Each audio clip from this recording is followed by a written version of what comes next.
Literary corner का दिन है। अगर बिहार राज्य की बात की जाए तो अपने आप में काफी समृद्ध और गौरवशाली इतिहास से भरा पड़ा है। जर्नलिस्ट हेमंत कुमार ने यही एक पुस्तक लिखी थी।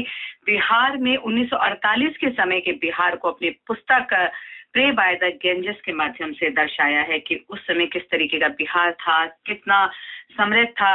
और इसी साल फरवरी में शत्रुघ्न सिन्हा ने इस पुस्तक का लोकार्पण भी किया था। तो आइए जाने शुभ्रा शर्मा से कि इस पुस्तक में किस तरह से लेखक ने बिहार को दर्शाया है।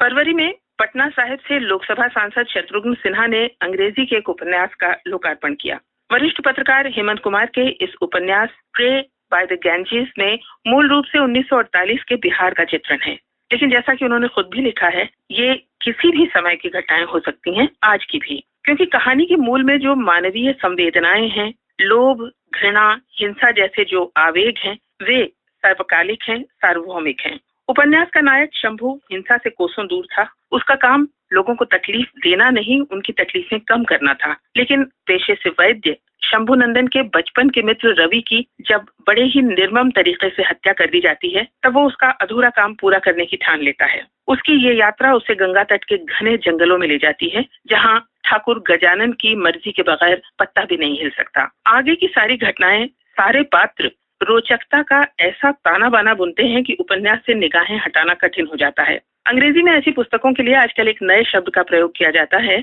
अनपुट डाउनेबल। ठीक ऐसा ही है ये उपन्यास।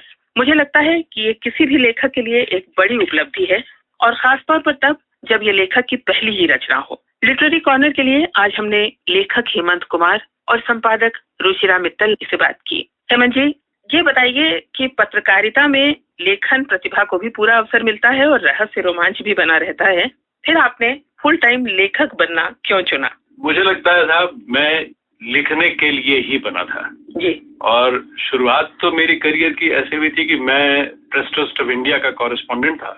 घटनाओं को देख के उनके बारे में बोलना और लिखना एक चीज होती, लेकिन घटनाओं का दिमाग में घूमना और उससे एक कहानी की रचना होना और फिर पात्रों का डेवलप होना और लिखना, वो एक अलग चीज। तो मेरे मन में ये कहानी तकरीबन 15-20 साल से कुक हो रही थी, घुमड़ रही थी। जी, घुमड़ रही थी। और ये जो मेरा लिखने का काम शुरू हुआ 2009 में पूरी तरह से, और 2009 में मैंने सब कुछ छोड़ के लिखना शुरू किया। मुझे लगता है कि इसी चीज के लिए बना था, इसीलिए इसको करने के लिए, पूरी लगन से करने के लिए सब छोड़ के लिखना ही जरूरी है। मैं यहाँ ये भी पूछना चाहूंगी, जो सवाल आपके पाठकों के और मेरे श्रोताओं के मन में भी उठ सकता है, कि बिहार के बारे में और एक ऐसी जमीन से जुड़ी हुई कहानी अंग्रेजी में क्यों?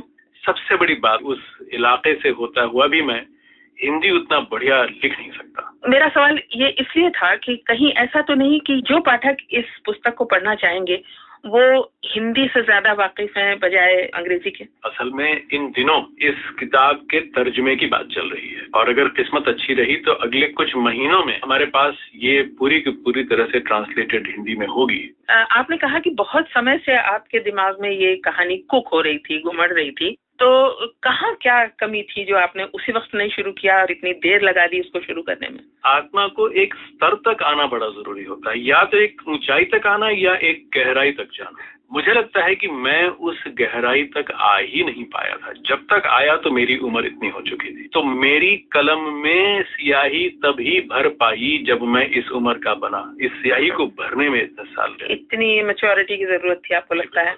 और भी कोई कारक रहे? मेरे लिए तो सबसे जो इम्पोर्टेंट चीज है वो ये कि अगर मैं अपने संपादक से नहीं मिलता तो ये किताब संभव ही नहीं थी।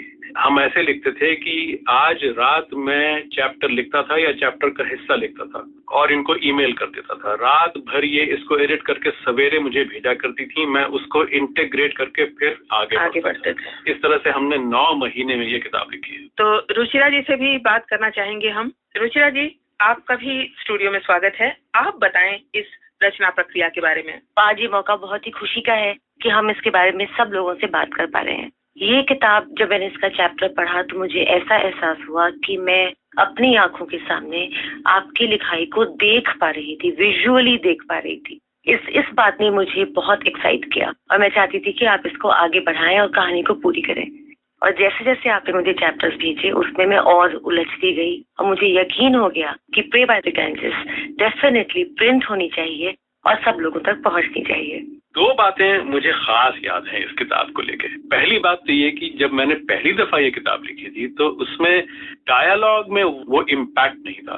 सबसे पहले तो ये बताइए कि इस किताब के डायलॉग को इम्प्रूव करने में आपका जो रोल रहा है वो क्या रहा है? आपको याद होगा हम जब ये किताब लिख रहे थे, आप लिखते थे तो हम इसको डिस्कस करते थे और पात्रों के जो कैरेक्टर्स थे उनके डेप्थ तक जाने की कोशिश करते थे और ये सोचते थे कि ये क्या सोचेंगे, क्या कहेंगे, इनका मूड कैसा रहेगा, उम्र कैसी है इनकी, उस हिसाब से इनकी बातचीत कैसी होनी चाहिए। इस बात को हमने कागज पे उतारा और तभी डायलॉग्स हमारे इतने मजेदार बने। शुरू में डायलॉग्स वाकई में थोड़े से सीरियस थे क्योंकि किताब की जो लेवल है वो सीरियस है, इतनी लाइट रीडिंग नहीं है, ये बहुत इम्पैक्टफुल रीडिंग है। जरूरी था कि डायलॉग थोड़े से लाइट हार्टेड हों और सब लोगों को आसानी से समझ में आए। दूसरी बात, आपने जो फीमेल कैरेक्टर्स हैं उनको वेल राउंडेड 360 डिग्रीज बनाने में जो मेरी मदद की है उसके लिए मैं पर्टिकुलरली आपका बहुत आभारी हूँ। जरा इसके बारे में थोड़ा खुलासे से समझाइए लोगों को। आपकी किताब बेसिकली बहुत मैस्कुलिन है हेमंत जी, उसमें सारे जितने भी इम्पोर्टेंट कैरेक्टर्स हैं सब मेल हैं, ठाकुर हैं, डकॉइट्स हैं, जो लोग ठाकुरों से लड़ाई कर रहे हैं। पर जो खूबसूरती आपकी किताब में एक आई है बहुत जबरदस्त, वो फीमेल कैरेक्टर से आई है। जैसे ठाकुरायन का रोल जो है और जो उस लड़की का रोल है इतवारी का, जो लड़ाई करती है अल्टीमेटली, उनके कैरेक्टर्स वाकई बहुत खूबसूरत है। मैंने कुछ शायद एक औरत होने के नाते मुझे आसानी थी उनको डेवलप करवाने में आपके साथ। रियली बहुत मेरी राइटिंग में, मेरी लिखाई में जो गहराई आई है वो पर्टिकुलरली इस एस्पेक्ट के आने के बाद आई है और मैंने इस बात को बहुत महसूस किया है। ये किस किस्म के लोग इसको पढ़ना पसंद करेंगे? जहाँ तक उम्र का सवाल है, मेरा बेटा 18 साल का था तब उसने पढ़ी ये किताब और रख नहीं पाया, और मेरी माँ होंगी कोई 70 साल की, उन्होंने भी ये किताब पढ़ी और रख नहीं पाई, और बीच में जितनी भी उम्र थी सब लोगों ने इस किताब को पढ़ के पसंद किया। बहुत रेसी कैरेक्टर्स हैं, रेसी सीन्स हैं, बहुत एक्साइटमेंट है, डर भी लगता है और बहुत हिम्मत भी आती है शंभू के खास तौर से पात्र देखकर। आप क्या समझती हैं अगर हमने इसको हिंदी में तर्जुमा किया इसका, तो क्या उस तरफ के लोग इसको पढ़ेंगे? जरूर पढ़ेंगे और करना ही चाहिए आपको, क्योंकि जैसे शुभ्रा जी ने कहा कि इतनी जमीन से जुड़ी हुई किताब जो आपने अंग्रेजी में लिखी है, वाकई अनफेयर बात होगी अगर आप इसको हिंदी में ट्रांसलेट नहीं करते हैं तो। बहुत खूबसूरत बात कही आप। प्रे बाय द गैंजेस की कहानी, उसके पात्र वाकई जमीन से बहुत गहरे जुड़े हुए हैं। ये पात्र, ये कहानी सिर्फ बिहार की नहीं, देश के किसी भी हिस्से की, किसी भी कालखंड की हो सकती है। इसकी यही विशेषता इस उपन्यास को सामान्य से उठाकर विशिष्ट की श्रेणी में स्थापित करती है। अंग्रेजी के अलावा हिंदी के, गुजराती या बांग्ला के, पंजाबी या तमिल के, किसी भी भाषा के पाठक हों, इसे अपनी ही जमीन से जुड़ा हुआ पाएंगे। जमींदारों की जगह आज दूसरे शक्तिशाली व्यक्तियों ने ले ली है, लेकिन जर जमीन जोरू के लिए उनकी लोलुपता अब भी बरकरार है। आज भी गजानन जैसे अत्याचारियों के हाथों निर्दोष रवि मारे जाते हैं और फिर कोई शंभू उसका बदला लेने निकल पड़ता है। फिलहाल तो ये उपन्यास केवल अंग्रेजी में ही उपलब्ध है, लेकिन जैसा लेखक हेमंत कुमार और संपादक रुचिरा मित्तल ने हमें भरोसा दिलाया है, जल्द ही ये हिंदी और अन्य भारतीय भाषाओं में उपलब्ध